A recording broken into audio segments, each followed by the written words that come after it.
Hindi dismayado, kundi galit ang Pangulo. Mga promotor ng mga anomalyang flood control projects pananagutin.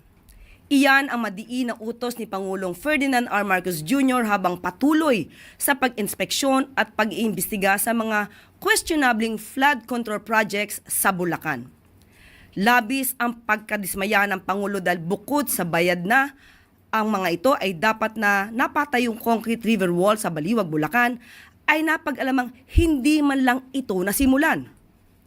Mahigit 2,000 na reklamo na ang natanggap ni Pangulong Marcos Jr. mula sa sumbong sa Pangulo website simula nang i-launch ito noong nakaraang linggo.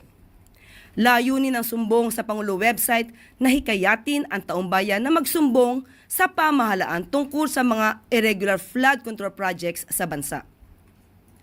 Ilan sa mga reklamong ito ay personal na binisita ni Pangulong Marcos Jr. bilang bahagi ng hakbang na usigin ang mga nasa likod ng mga maanumalyang proyekto. Umabot sa 55 million pesos ang halaga ng concrete river wall project na inaasahang matatapos sana ngayong Oktubre. Batay sa inspeksyon ng Pangulo, sa papel lang natapos ang nasabing proyekto at may mga ulat pang balak na pagtakpan ang anomalyang ito. Nagbigay naman ng utos ang Pangulo sa DPWH sa kabila ng mga nadiskubring irregularidad. Ibigay ang buong listahan ng mga flood control projects para wala nang nakakalusot na ganitong mga proyekto.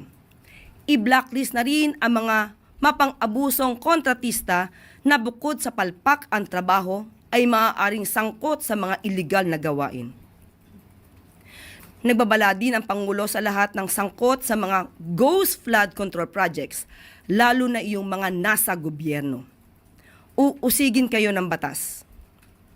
Pinakakasuhan ng Pangulo ang sinumang mapapatunayang may sala at kabilang sa kontsabahang ito.